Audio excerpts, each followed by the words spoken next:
Hey, saxophone players out there, this is Mr. Brott here.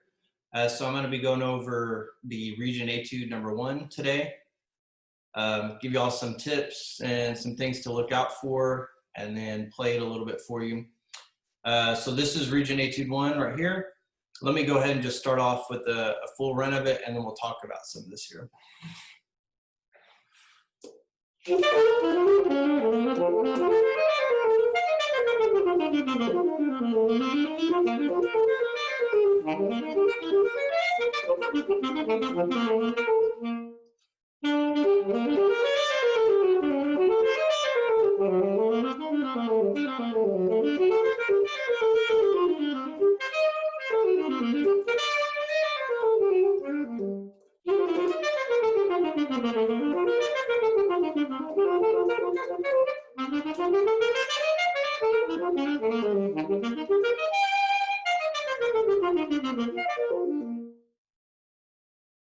All right, so that's full tempo. That's dotted quarter note equals 72 to 84, somewhere around there.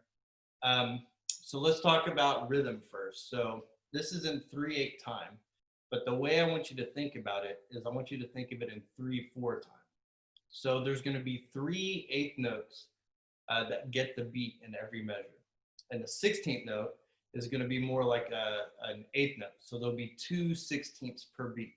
So what I mean is, if you look at the first measure here, you'll play the first 16th on the downbeat of 1 and the second 16th on the tay of 2, or the and or upbeat of 2. And then downbeat of 2, upbeat of 2, downbeat of 3, upbeat of 3. So that first measure would actually be counted 1 tay, 2 tay, 3 tay. Then the next measure, 1 tay, 2 tay, 3 tay. And pretty much every measure is just like that. So if I start real slow and I turn my metronome on, you can go even a little slower than that. So this is 75 beats a minute.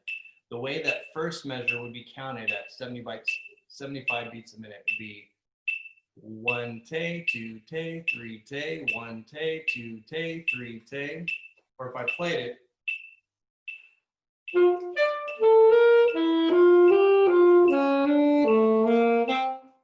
make sense? So the first thing is to really get a hold and a grasp of how exactly the 16th note works in this 3/8 setting here. So really think about that and spend some time. You have to use your metronome along with this. So I just started at 75 beats a minute, and then you play 2 16ths for every click on the metronome. So real simple. And then really rhythmically, there's not anything all that challenging. There's a couple of measures here. This last measure here in the second line, that's going to take a little bit of time to kind of work out exactly how that works. And just real quick, you have an 8th note that's going to be on the downbeat of 1. The 8th rest is going to be on the downbeat of 2, and this 32nd dotted quarter note or dotted 32nd note is going to be on the downbeat of 3. It's like a dotted quarter 8th note in 4/4 time, except it's a dotted 30/16th or 32nd, I don't know, whatever, a dotted 16th 32nd note in this time signature. But you'd play it just like it was a dotted 8th 16th in 4/4 time. So that measure is going to be a little tricky rhythmically. You might need to spend a minute or two on that one. And there's a couple other measures in there, but really most of it rhythmically is really simple. So the next thing we really want to think about after we get kind of a hold of the rhythms and counting through this and fingering through it rhythmically, look at this key signature over here. When the key, we have 1 sharp for saxophone players, tenor or alto, it's the same. So make sure you're real mindful of using, your middle finger F sharp key. There's a couple instances where you might use fork, but not very many. And then check out all the accidentals. The next step is to go through there and get every single accidental. And just think, when you're first learning a measure, don't even play it in time. Just, okay, finger D in the first measure, finger B, finger F sharp, G, finger C sharp, finger D. You don't even have to do it in tempo. Just finger through the notes. And then we have an A sharp here in the second measure. That's the same as B flat. And just go through every single measure. The very next measure goes right back to A natural, and just check some accidentals. It's really straightforward stuff. So My recommendation, start at about 75 beats a minute. That's going to be the eighth note. You're playing 2/16ths on every eighth note, and learn maybe 2 measures at a time, okay, at that tempo.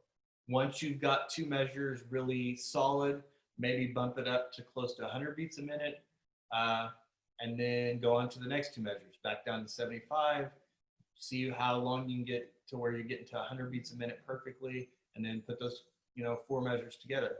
But every step of the process in learning this etude is done with the metronome. And then the other really big factor, so we talked about rhythm, we talked about notes. The other really big thing to spend a lot of time focusing on this etude is articulations. That very first measure starts with 2 staccato 16th notes, and then a tongue note and 3 slurred notes. So just the first measure alone there's some things to really, get into the details of how you're going to articulate that. And every measure has something articulation wise that it might trip you up if you're not really paying attention to it. Do not make the mistake of learning this etude with the incorrect articulations. It'll take you a month to go back and fix it.